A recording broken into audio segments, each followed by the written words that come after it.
ஆயுர்வேதம் ஒரு பொக்கிஷம் நம் ஆயுள் நீட்டக்கும் அற்புதம். Doctor Srivarma's. So it is also very heartening to see the bright students of India, as Lokesh rightly pointed out, from the lengths and breadths of our country, joining together for a noble cause. And you have aptly named your organization as Cairo, Know Your Rights Organization, and the abode of dharma. So it's only fitting that young people like you are trying to step into society through your knowledge, whatever you have derived from your college, and trying to help the needy by offering your knowledge to them, so that by knowing their legal rights, everybody can start prospering in their own lives. This is phenomenal. We always see a huge gap between students who study in a campus and the society, the needs of the society. There is always that gap. So you are trying to bridge that gap right from the days you are studying in a campus, in a college campus. This is phenomenal. I haven't seen organizations like this in my lifetime, whatever in the last 20 years I haven't seen. And more than that, it's a very burning desire. Since I'm able to interact with some of the founder members of Cairo for some time, it's a very burning desire all of you have to somehow contribute to the needy people. And somehow the burning desire you have is knowledge, if offered at the right place at the right time, can create wonders to all those people. So what you have is knowledge, and many people don't have this knowledge, and you have a very specialized skill set of knowledge, and you're trying to offer this knowledge to the people who need it. So thank you so much for doing that, and thank you so much for collaborating with We the Leaders Foundation, and thank you so much for writing out all the policy papers, writing out all the small notes on legal issues in our country, so that we are able to take it to a wider audience. And like, since you quoted Gautam Buddha, and you have got your key note also as the abode of dharma. So dharma is a very complex word. Dharma is not upheld by just following the rule of law. The rule of law is just a codified version after Britishers left. So we codified most of it into a criminal, civil, and different practices. And we have different systems in process, like a judge or a court or a tribunal or an arbitration center. When two people go there, with the judges or the people who are sitting at the top of the hierarchy, they tried their best to render justice. But rendering justice doesn't mean rendering dharma. Both are very, very different. But many a time, rendering justice might come close to dharma. I'll give you a small example to expand it. Now, dharma, in its original word, means a sense of righteousness. If you look at all the different languages, which is closer to the word called dharma, Tamil language has got a word called aram. Aram, Thiruvalluvar talks about aram, and Tulkapiyam, and all the old Sangam literature, which are 2000 years old, use this word called aram. Now, what is aram? Now, when we go very closely to aram, aram expands or maybe goes beyond righteousness also. A righteousness in a normal sense is doing one's duty. Aram, if you go much deeper, it is not only doing one's own duty, it is also performing the expectation the society has on us. It is also performing our duty to our personal people like our husbands and wives and kids and parents, and also performing our duty to the society with whom we have benefited so much, and also performing our duty to people whom we haven't even met. Because the law of dharma says that we should start giving to people whom we haven't even met, because our life got enriched by a lot of people whom we haven't met. By their virtuous action, all our life got enriched. So aram, in its complexity, it goes much beyond doing one's duty. It goes much beyond doing one's duty for a personal self. It goes much beyond doing one's duty to the people who are visible to us. So that is the complex word of aram. Avayar, the great poet, in her Atichudi, she starts her first Atichudi with aram seiya virumbu. Please do your best to do aram. So dharma, in its total essence, is also like that. It goes much beyond that, what you're trying to do. You're trying to help all the visible people. You're trying to help all the invisible people. You're trying to help your own self. You're trying to help the people who matter to you, your personal people. You're trying to help the society that which you live in. So this No, this sense is important. So many people don't have this sense. They believe helping is you do it in right hand and your left hand should know. Helping is to satisfy your personal ego. Helping is to satisfy your personal knowledge. And no. I always believe dharma or aram, whichever way you look at it, sense of righteousness, whichever way you look at it, it is helping without any expectation. You don't expect anything. If you look at the Mother Nature doesn't expect anything from you. So we are born billions of years back. Big Bang happened, and the Earth got created. And millions of years back, the life started forming in this planet Earth. And even now, we get air, we get sun, we get all sorts of things in this planet Earth. So the planet Earth doesn't expect anything from us. It just gives, with the hope that we will enrich the planet Earth in which we are living. So literally, I think we all should start this Cairo. We all should start contributing to this organization with the same motto, similar motto, that we will not expect anything from anybody. We will start doing our duty to yourself as a student. You will start doing your duty to the society. You will start doing your duty to the unfortunate people who need you now more than ever. If that is the spirit behind the Cairo organization, where the Dharma resides, or the abode of Dharma is there, then possibly you'll be creating a lot of enlightened individuals in the society. And the society, if it has got more number of enlightened individuals, then that society has to prosper. No, nothing can stop that society from prospering. So that is my hope and wish for all the 140 people who have joined us in our Zoom call today, that you will go much beyond the textbook definition of Dharma. You will go much beyond what is your understanding of Dharma. You will go closer to what Gautam Buddha talked about Dharma. And you will go closer to what Thiruvalluvar spoke about Aram. And in your own parts of India, whichever region you must have come, I am sure there must be many great poets and great philosophers at different points of time in your history who must have mentioned about the similar things. Now, the part two, what should we do? Now, we the leaders of foundation, we have got a platform. We can reach people. So you as students have got knowledge. So it's only apt that both of us are combining. So I was talking the other day to the core founders who are interacting with me. Now in India, if you look at it, the biggest problem people have is the lack of knowledge. Knowledge is there, but it is not there at the right place so that people can access at the right time. There is always a gap. Most of the time we are forced to go to a Tahsildar office or to any other government office, even to access a simple government order, even to clarify what the government means. For a businessman, it could be to see what the government really means. What is the Bank Act and what is the subsidy scheme and what are the schemes that is available. If you look at our agriculture brothers, there are n number of things the government offers to them, but many people are not sure what is available to them. So this gap, this knowledge gap has to be bridged. Once you bridge the knowledge gap, the second comes the analysis part. And this could be about your sense of it. What do you analyze from it? Is it good? Is it bad? Does the act need any improvement? That is the analysis part. And the third part that I believe is the fighting part, where you fight for a better society by pushing for reforms in the government sector, by pushing for new ways of doing business in the government sector. That is the third part. And many a times what happens, the mistake we make is we directly jump into the third part. We start fighting and we start agitating without even understanding that without the knowledge and without the analysis of knowledge people get in their brain, fighting and agitation doesn't take us anywhere. Fighting and agitation doesn't take us anywhere. So let us work towards spreading this knowledge to a wider society. This could be anything. This could be laws concerning woman and child. This could be rights concerning woman and child and a farmer and a businessman.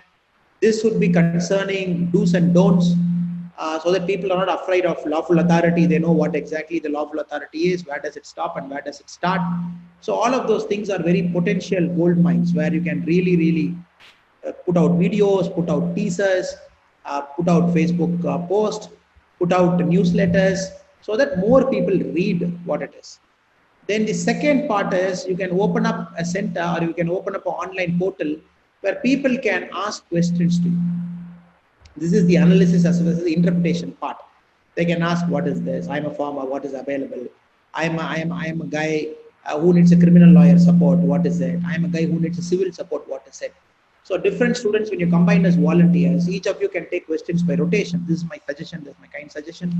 And people can step in and people can start answering that. So this takes care of the second part where we are looking at the analysis, the interpretation, and the help that is given to a common man. This itself will take some time.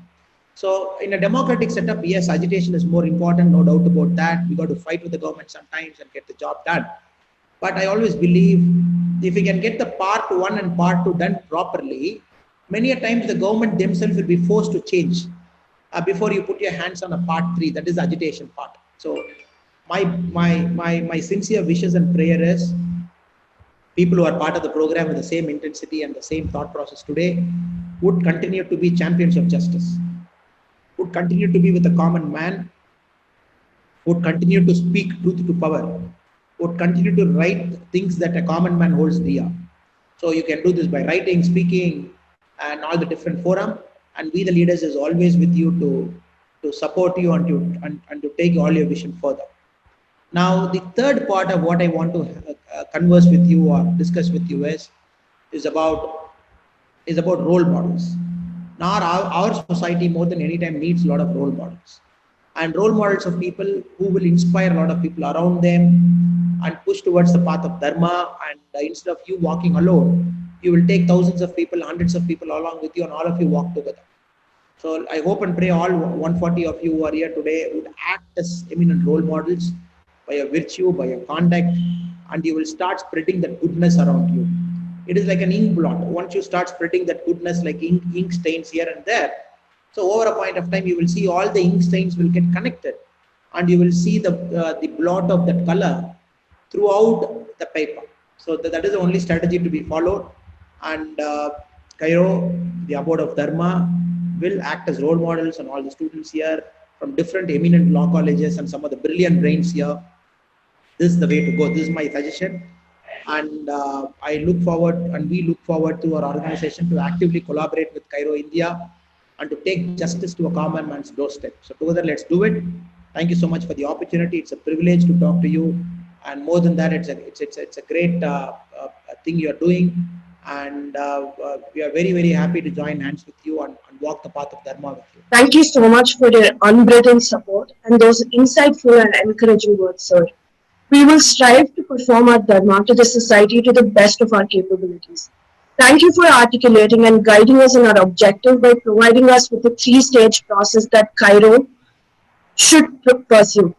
Now, I request the founder of Cairo, Pascal Cecile, to provide an insight into the vision behind Cairo. Warm greetings and salutations of the day to the august gathering who are present here. It indeed fills me with immense pleasure to address you all, my dear brothers and sisters, on this auspicious occasion and day for us and for our country. Yes, it's the digital launch of Cairo, India, and a diverse nation's 174th Independence Day. The journey of 1,000 miles begins with a small step, said Luo Tzu. And here we are on this day, looking forward to making that one small step towards an abode of dharma. This being said, this small step of faith would not have been possible if it was not for the combined efforts and support of a large extended family, the Cairo India family, and We the Leaders Foundation. I think my friends who are to follow me in this process are in a better position to talk about what we stand for statistically and factually, and the work we are going to do in the states of Tamil Nadu, Karnataka, and Delhi. So let me just talk about the humble story of how Cairo as an establishment came into existence. Nearly 8 months back, when we decided to go ahead with this idea of law as a means for social change,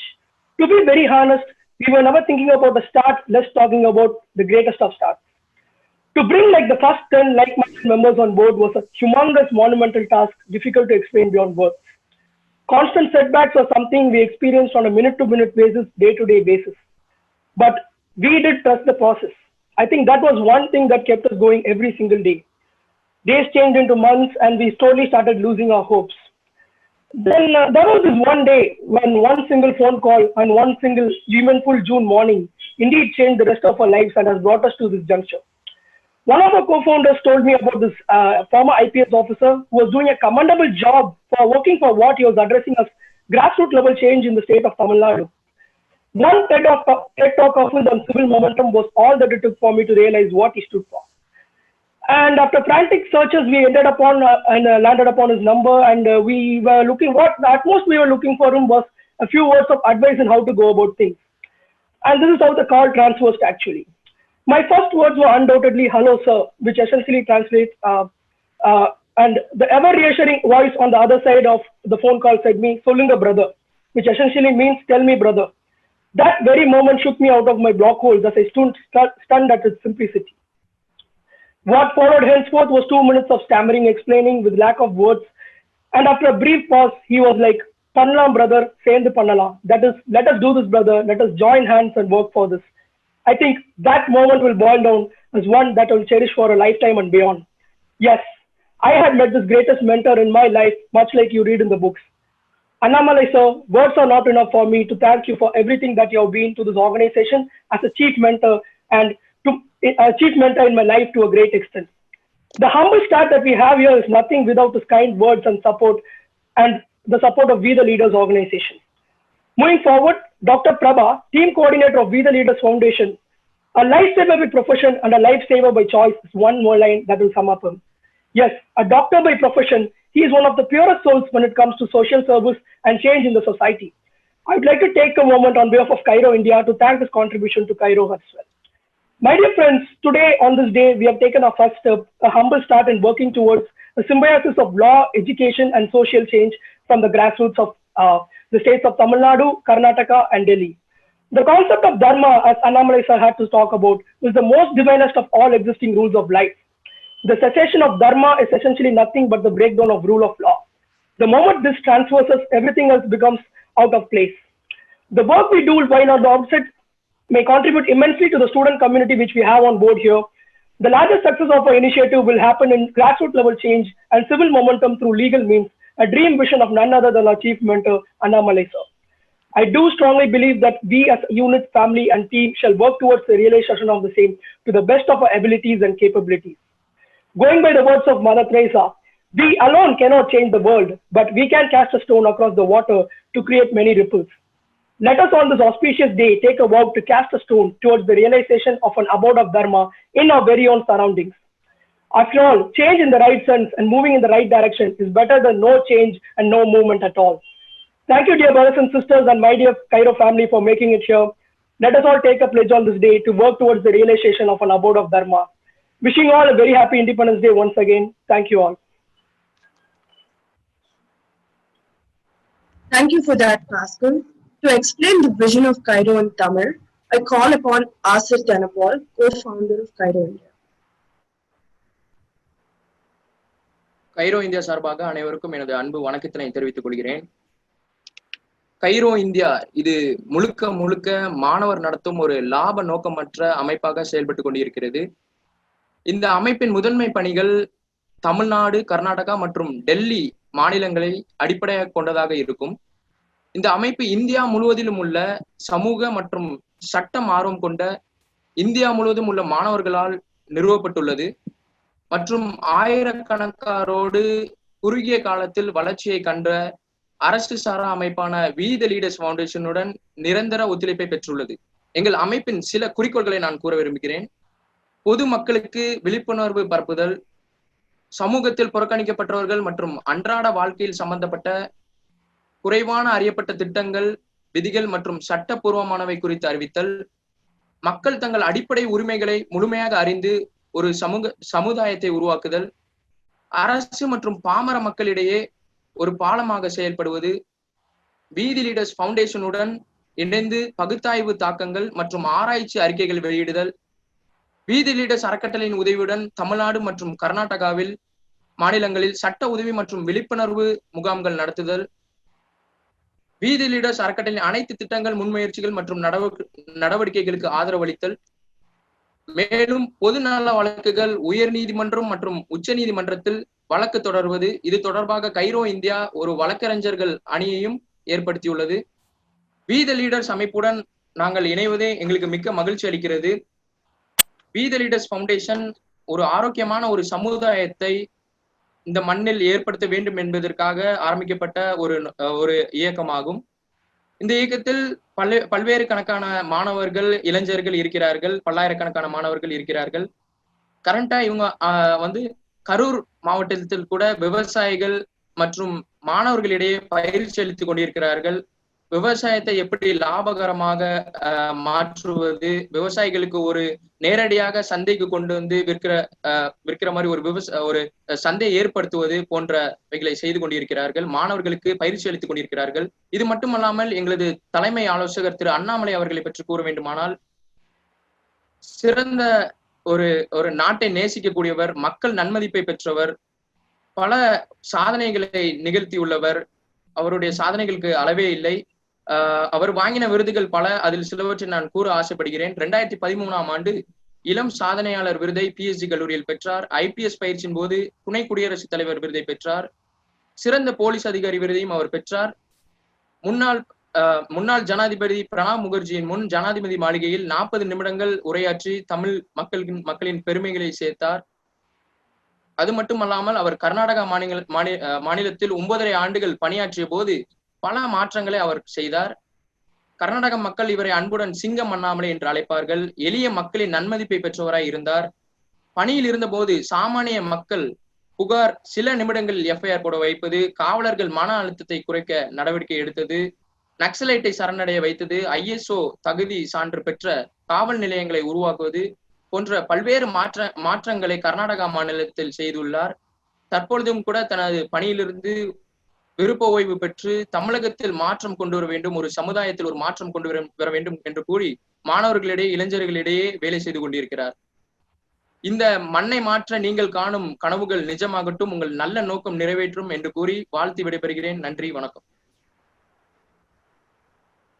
Thank you, Asif.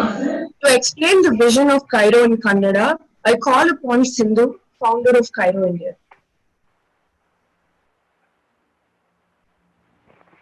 ಎಲ್ಲರಿಗೂ ನಮಸ್ಕಾರ. ಮೊದಲನೇದಾಗಿ ಸ್ವಾತಂತ್ರ್ಯ ದಿನಾಚರಣೆಯ ಹಾರ್ದಿಕ ಶುಭಾಶಯಗಳು. ಬೇಕಂದ್ರೆ ಕಡೆ ಕೆಲಸ ಮಾಡುವ ಒಂದು ವಿದ್ಯಾರ್ಥಿಗಳ ಸಮ್ಮುಖದಲ್ಲಿ ಪಡಿಸಿರುವ ಒಂದು ನಾನ್ ಪ್ರಾಫಿಟ್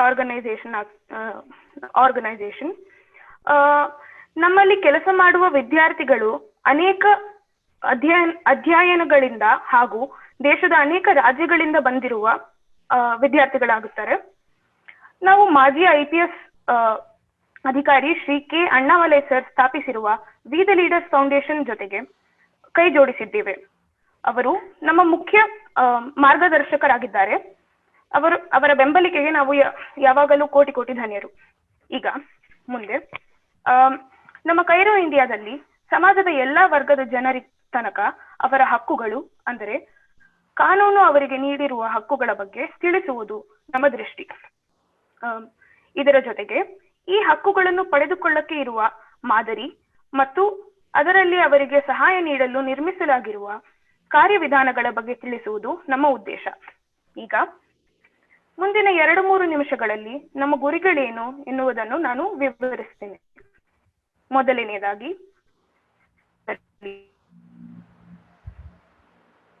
ಕಮ್ಮಿ ಪರಿಚಯ ಇರುವ ಯೋಜನೆಗಳ ಬಗ್ಗೆ ಸಾರ್ವಜನಿಕರಿಗೆ ತಿಳಿಸುವುದು. ಎರಡನೆಯದಾಗಿ ಸರ್ಕಾರ ಹಾಗೂ ಜನರ ಮಧ್ಯ ಒಂದು ಸೇತುವೆಯಾಗಿ ಕೆಲಸ ಮಾಡುವುದು. ಮೂರನೆಯದಾಗಿ ವಿ ದ ಲೀಡರ್ಸ್ ಫೌಂಡೇಶನ್ ಅವರ ಜೊತೆಗೆ ಸಂಶೋಧನೆ ವರದಿಗಳು, ಅಂದರೆ ರಿಸರ್ಚ್ ರಿಪೋರ್ಟ್ಸ್ ಅನ್ನು ಪಬ್ಲಿಷ್ ಮಾಡುವುದು.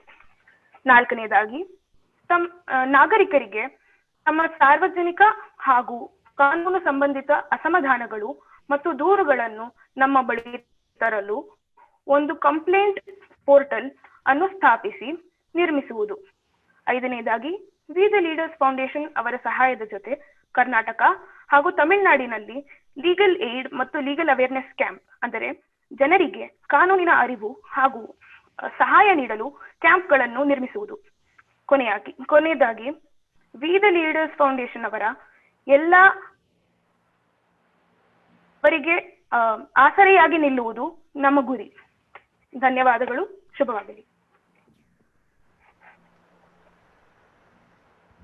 Thank you for that, Sindhu.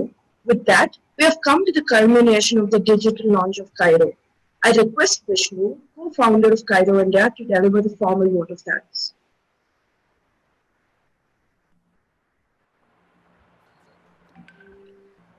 Thank you, Martha. To begin with, I would like to wish each and every participant here a happy Independence Day. This marks India's 74th year of independence, which I think is a very proud moment indeed. It gives me immense pleasure to propose the vote of thanks at this August gathering. Cairo, India is the culmination of the hard work of the passionate working committee of 6 months. Kudos to them. To begin with, I would like to start off by expressing my sincerest gratitude towards our keynote speaker, former IPS officer and chief servant of We the Readers Foundation, Mr. K. Annamalai, for working out the dynamics behind this collaboration and providing the right thrust and firepower which this organization needed. Sir, we are extremely grateful to you. Further, I would also like to thank him for his extremely insightful speech, which I'm sure has influenced and actuated all our participants. On this note, I think it's imperative that all our participants understand that harnessing civil momentum through legal means is extremely essential. By legal means, we are talking about the redressal mechanism. Litigation and public interest litigation is an extremely important aspect in this regard, which I'm sure Cairo, India will take up in the coming days. I would also like to thank Dr. Prabha, team coordinator for We the Readers Foundation, for being a constant pillar of support. On behalf of Cairo, India, I take this opportunity to express my sincerest gratitude to all the esteemed individuals who have expressed their support through felicitation statements. They are, namely, Honorable Justice Shyamal Kumar Sen, formerly Governor of West Bengal and Chief Justice of Allahabad High Court. Honorable Justice Ashish Kumar Chakraborty, Sitting Judge of High Court of Calcutta. Mr. S.J. John Kennedy, Assistant Commissioner of Police, Chennai Police Headquarters. Sri Bishwan Chakraborty, Joint Secretary, Government of West Bengal. Dr. C. Shailendra Babu, IPS, Director General of Police, Tamil Nadu. Mr. A.M. Ravi, Additional Chief Metropolitan Magistrate, Egmore, Chennai. Justice N. Kannadasan, former Judge, High Court of Madras. Mr. Sakya Sen, Advocate, High Court of Calcutta. Mr. M. Honorable Justice M. Balamurugan, Subordinate Judge and Chairman, Taluk Legal Service Authority. Sri B.J. Queensley Jayanti, Secretary, Jayaraj Anna Pakman College for Women. And also a special thanks to Gauri Ji Kishan, the South Indian actress who gave a big shout out for us on Instagram. Also a special thanks to Mr. Israel Jeba Singh, former IAS officer and director of Officers IAS Academy, who sent the felicitation video. Sir, we are extremely grateful to you. I would also like to thank the MP, the Rajya Sabha MP from Haryana, Mr. Romesh Thapar, for expressing his gratitude. I would also like to extend a warm and a big thanks to our media team who have worked relentlessly and tirelessly to make this event a reality. I would also like to thank each and every participant for being here today. In spite of their commitments, we thank you. You've made the event wholesome. Lastly, I would like to thank our anchor for the day, Manasa, and Sindhu and Abhishek for extending our goals and objectives in Kannada and Tamil respectively. Last but not the least, I thank each and every individual who has made this event a reality. With this in mind, I'm sure that every participant and all the members of Cairo are extremely motivated. Let's work towards bringing a change in the society. Thank you. Thank you for that, Vishnu. With that, the official digital launch of Know Your Rights Organization India comes to an end. Cairo seeks to bridge the knowledge gap, as Annamalai sir rightly said. With students from across the country, the organization seeks to bring about grassroots level change in partnership with We the Leaders Foundation. The floor is now open for questions, and I request all the members or the best to ask questions to the founding members. I request Annamalai sir to explain about civil rights and civil momentum, as the members are eager to listen to it. Thank you. Sorry, I was muted, so I couldn't speak. I think the word civil momentum, it came from one of the TEDx talk I gave last year, where I mentioned about a small crime that we see in the society. If a common man is able to question it, is able to ask, at least stop there and say, why are you doing this? Then it will prevent the occurrence of larger crimes. So it's a TEDx video for about 15 minutes I spoke. Perhaps the Cairo founders have taken the word from that. Civil momentum is needed because in a democracy, the most important ingredient of a democracy is the civil society. But somehow the civil society is busy with its own life, and it has given all its powers and responsibilities to the government and expects governments to run everything. That ideally is not the case, because the government by its very nature is ineffective, by its very nature is inefficient. So there should be a time when educated and empowered people like you should take back some of the space you have ceded to the government. Meaning, you can directly work with people like what Cairo is doing now. So as a civil society, when you start working with problems that you see in the society per se, you generate a momentum of its own. This momentum will push the government also to be effective. This is what I meant by civil momentum. Meaning you put your hands, you get your hands dirty, and you speak out, you write about it, and you question about it through what you mentioned about PIL, or you mentioned about a simple speech that you give, a powerful speech which might inspire people to do a change. So the civil momentum is that civil society doing its job, thereby creating a momentum. This momentum would transform society on its own. So there's another question. What made you want to partner with Cairo, a new organization, rather than partnering with other already established organizations? It's a very simple answer. One, the passion that the founders had, and more importantly, the youth power that you have that can't be replicated anywhere. So the momentum that you bring, the energy that you bring, and more than that, the passion that you bring to the table. It's a very young organization. Every organization has to grow, has to find its roots. It's okay, it will take some time, 6 months to 1 year. You got to be patient with all of the organization. But nobody can match the youth's energy and the passion you bring. So it's a blessing for us. More than you partnering with us, we are very privileged that Cairo is partnering with us. I'll put it that way. And just look at it. All of your students, you have a busy life, and some of you might be practicing also.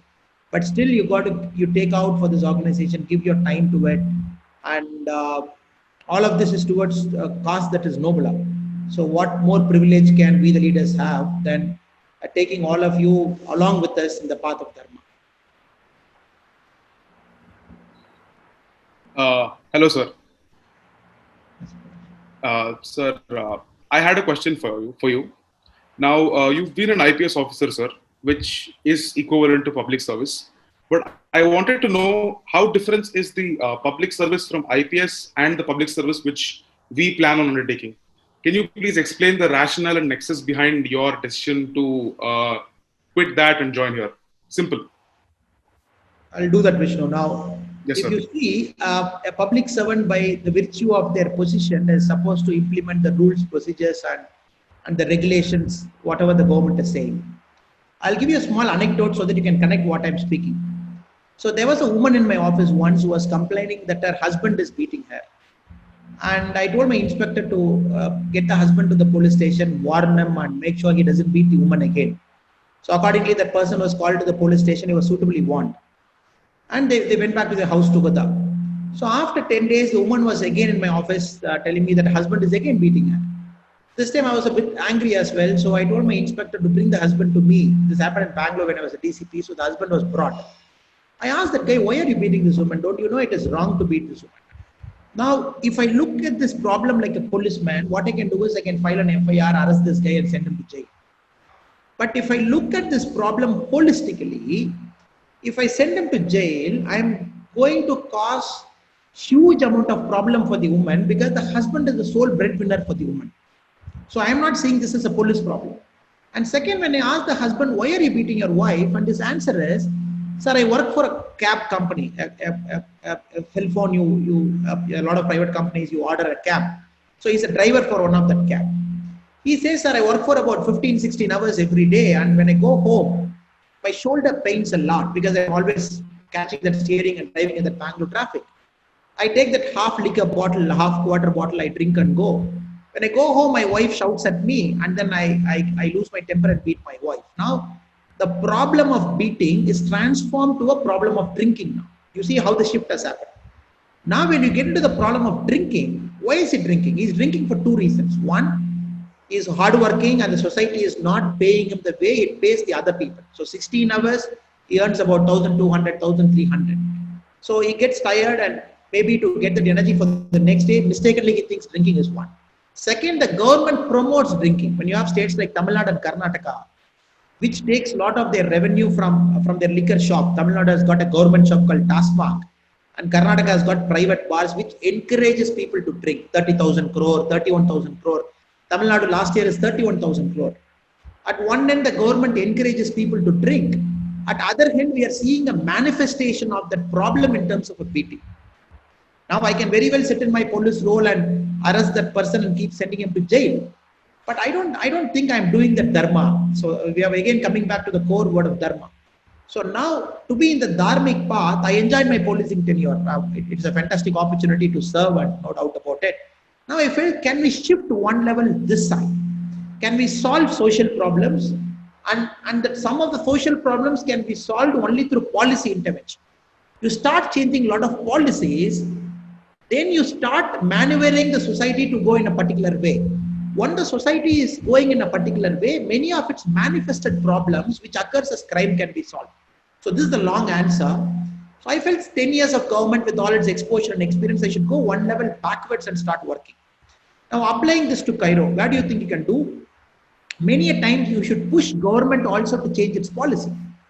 Now you as a student, as a lawyer, can connect the evil effects of drinking to the manifestation of crime, to the economic loss drinking entails. The government looks only at the profit drinking generates, but drinking also creates huge economic and social loss.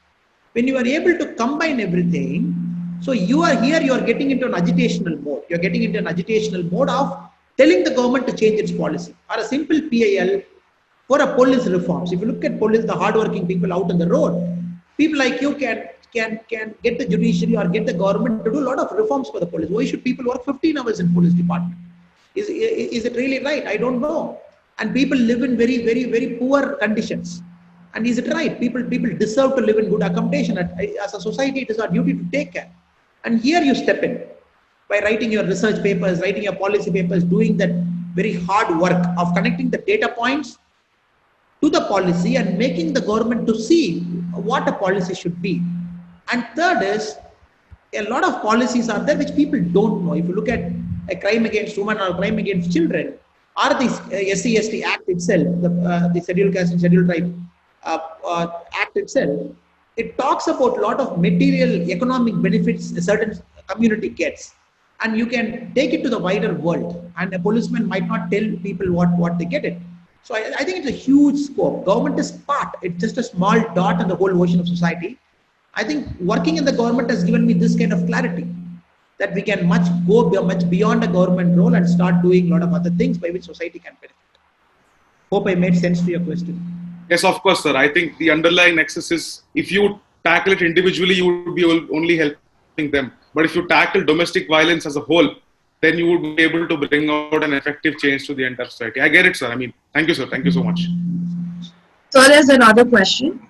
How do we as students can bring change, as most of us are inexperienced or too young? Is there a need for governments to be student friendly? I think governments are student friendly, but sometimes when we see it, it doesn't appear to be student friendly. In this age and time, when Mark Zuckerberg starts Facebook at 21, at 30 is the youngest billionaire in the world, and when all the world is getting younger. If you look at the median age of India, is around 35, and people below the age of 20 itself is about 50% of the population, below 30. So the whole country is becoming younger, no doubt. So in this age and time, you need not look up to government. Government can do what it thinks is right and what it is capable of doing.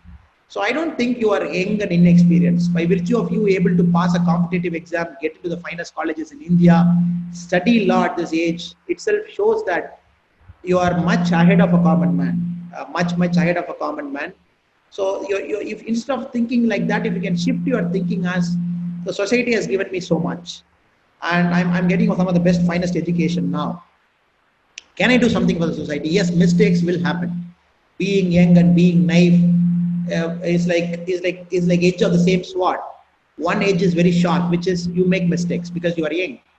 The other edge, you are fearless because you're not allowing society to condition you. Only if society conditions you, there is a problem. Since society doesn't condition you, I see you as a sword with two sharp edges. So the wisdom is in deciding to use which edge at what point of time.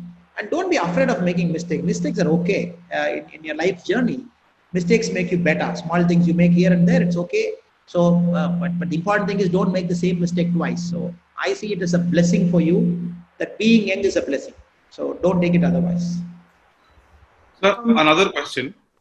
Now, the recent trend is expression of dissent through riots and destruction of public property. We can see the recent example of Bangalore. Wherever there is dissent, people are resorting towards techniques like riots. What are your views on it, sir? Do you think that expression of dissent, it's of course essential in democracy, but how far can we go? Is it at the cost of damage to public property and disturbance towards normal public life? How would you see it? Of course, disturbance of a public property is no, definitely no. And dissent is a very vital part of democracy. You can dissent, but democracy itself gives you space to dissent. It mentions you the ways to dissent. And many courts' judgment is also very clear. Any public property that gets damaged has to be paid by the person who's damaging it. So I think what happened in Bangalore is very shameful. What happened a few days back, burning the police station, assaulting the policeman, burning the bikes, and damaging the common civilians' property and burning an MLA's house. This is not the way a city like Bangalore behaves. A city like Bangalore is much ahead when compared to other cities. A lot of educated people. Bangalore has got a culture of its own. And what happened is very shameful. I hope and pray that for people who decide to take law into their own hands by claiming that as a dissent, the next action by the police, not in terms of beating or something, next action in terms of police, implementing the laws of the land by making the protester to pay for whatever they have damaged and making sure the tight noose of the law doesn't escape them, so they all get punished for what they did. I think that is one way of teaching people off and on when they forget it, also to tell them that everything has got a limit in this democracy. Article 19, it gives you the freedom of speech and expression, but the same article, same fundamental right also restricts what you can speak and what you can't speak. So many a time we only see our right, we don't see it as duty. So rights and duty are the two sides of the same coin. And I hope and pray at least young people like you, young people like me, and a lot of other people in society, we speak vociferously against it. When things like this happen, we make our minds known to the wider public. It's not only the politicians who come and speak their political language for their own benefit, but a common man like you and me also stand up and say, this is not done, boss. This is not the way you do it. Because you are disturbing the life of a common man. This society is as important to you, as important to me. And that culture has to kick in. Thank you, sir. There's another question, sir. Sir, it is often observed that the people who commit crimes are already convicted persons. How can organizations like ours help them to return to the world of crime? In my book, I've mentioned about it. If you look at the repeat offenders, people who commit a crime, they come out of jail and again they redo a crime. Repeat offenders is a significant percentage of the grave crimes, the major bodily crimes and the grave crimes they do. Repeat offenders are very high. Now, I think Cairo also can look at getting into the system of correctional administration, the jails and all those stuff we have. It has got a very large moral duty to correct the minds of people who have done a crime so that when they come out, they go in the path of righteousness. So Cairo also has to get into prison reforms. Cairo also has to get into policy suggestions for keeping our prisons in a better way. And that is very important. So there are a lot of committees which talks about High Court committees, Supreme Court committees, which talks about prison reforms. Sadly, it is not happening the way it has to happen.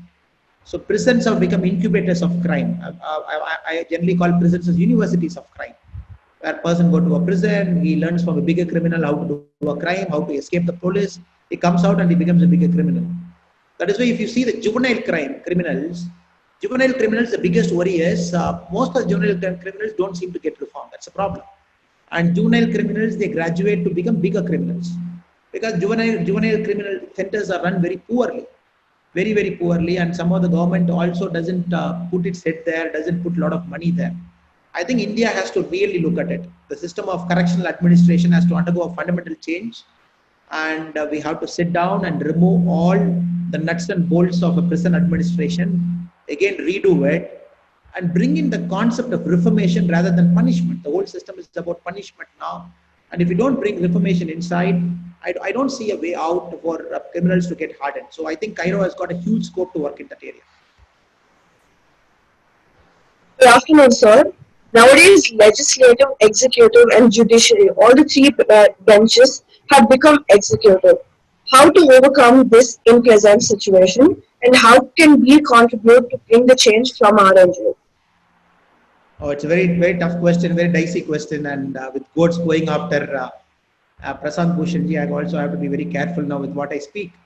Now, what is happening is, the Constitution gives space to all the three wings of a government, the legislature, executive, and the judiciary. It's a very, very fine line, and of course, the media is also there as a fourth pillar.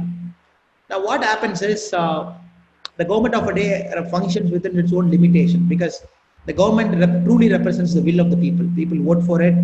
And we are not saying whether the government is good or bad. Government ideally represents the will of the people, because the people decide who their MLAs and MPs are. But the problem is, since the MLAs and MPs don't represent the people in a proper spirit, and the politics have become rotten there, and many of the laws and regulations they bring in a parliament, or they bring in a legislative assembly, doesn't actually reflect the will of people. There is this gap. People vote and select a leader, but the leader don't remain faithful to their constituents. So now what happens? It forces the judiciary to step in. Now judiciary steps in and gets into a lot of administrative areas also, by advising the government what to do and what not to do. I think the simple best way to reform this is to reform the political process, make sure criminals don't get into the political process, and courts have done its best, and courts can still do more, and election commissions can still do much more.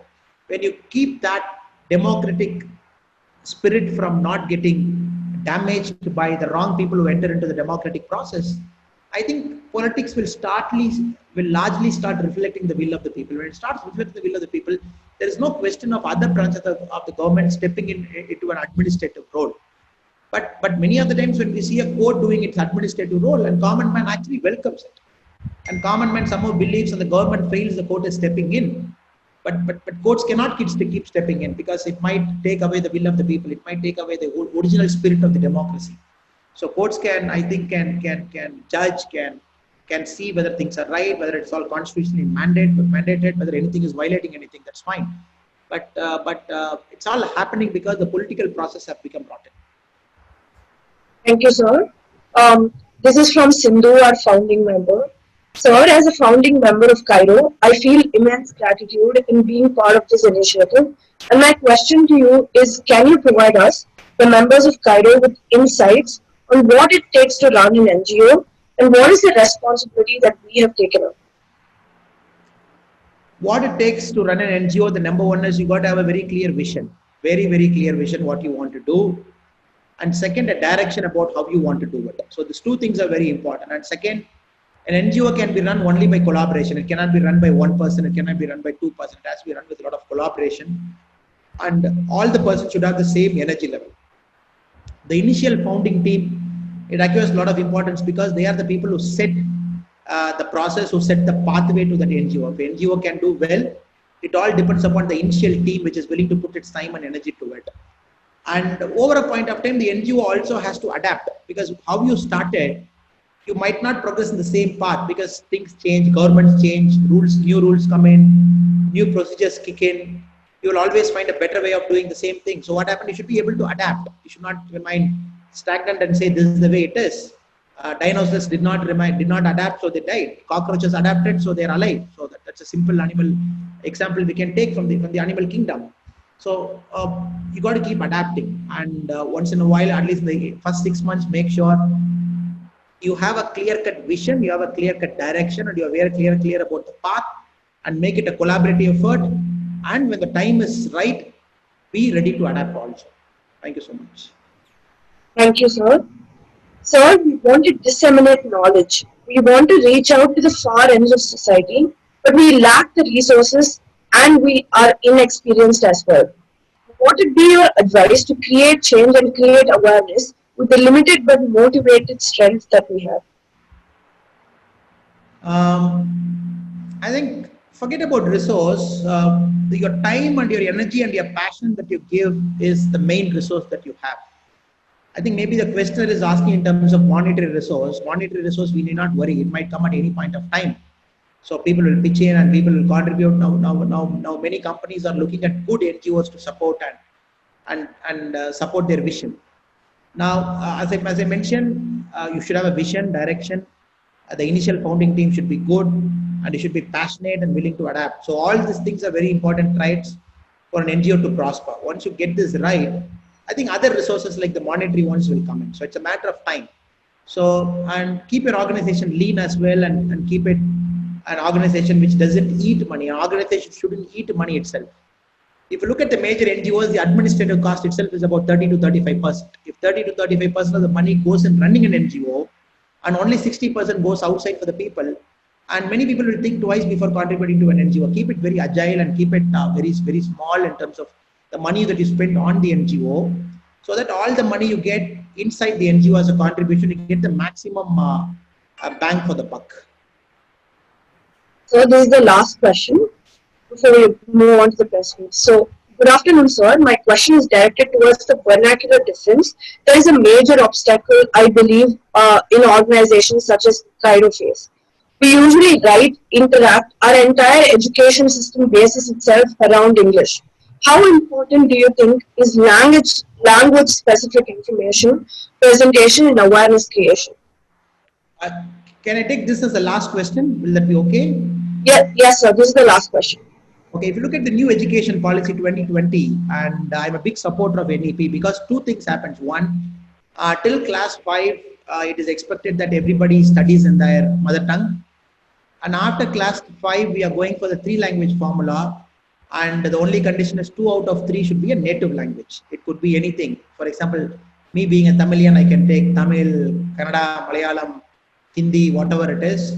Maybe a person who's in the northern part of India can take any 3 language, provided 2 should be native to it. You can take one foreign language as well. So the next generation has to understand more languages we know. It is great for us. So I speak about 5 languages now. So I believe that's the reason I'm able to interact with you, interact with somebody in Karnataka, interact with somebody in Tamil Nadu, somebody in Kerala, somebody in the northern part of India with different languages. So this, because I was forced to learn it. My job forced me to learn 2 languages, 3 languages from what I previously knew 2. So I think time is right when young people like you should also start picking up languages. So the language chauvinism has to end. And many politicians have thrived only on language chauvinism, meaning that my language is for my own people. I will not learn some other language. Some other person should not learn my language. That is, I believe, is total stupidity. Now, this is an interconnected India, and this India doesn't see boundaries, especially young people like you don't see boundaries. You don't care who's a Tamilian or Karnataka or Haryanvi, or you don't simply care. You only care about the goodness of people and what you can do by collaborating. This Cairo itself is a great example of people collaborating from Delhi to Tamil Nadu with a common language of English, and one speaking Hindi, one speaking Tamil. And I look forward to a day when young people like you should be in a position to speak multiple languages. So national policy on education is a step in the right direction, and which emphasizes mother tongue for the initial learning, and maybe you can extend mother tongue also after a point of time, but compulsorily 3 languages. So that is the only way. So not learning and not knowing a language is a big handicap in this country. So if you have to connect with people, people will connect with you only if you can speak their mother tongue. If we go and speak in some artificial language, if that is not their mother's tongue and their way of thinking, people just don't connect with us. I think it's a waste of time when we speak to them in an artificial language. உலக தமிழ் சொந்தங்களுக்கு வணக்கம். நான் ராஜவேல் நாகராஜன். பேசு தமிழா பேசு வலையொலியுடைய வளர்ச்சிக்கு நீங்களும் உறுதுணையாக இருக்கணும்னு நினச்சிங்கன்னா இந்த வீடியோடைய டிஸ்கிரிப்ஷனில் இருக்கக்கூடிய ரேசர் பே லிங்கை கிளிக் பண்ணுங்கள். அந்த லிங்க்கில் போயிட்டு உங்களுக்கு விருப்பமான தொகையை பேசு தமிழா பேசுவனுடைய வளர்ச்சிக்கு உங்களுடைய பங்களிப்பாக நீங்கள் கொடுக்கலாம். நன்றி, வணக்கம்.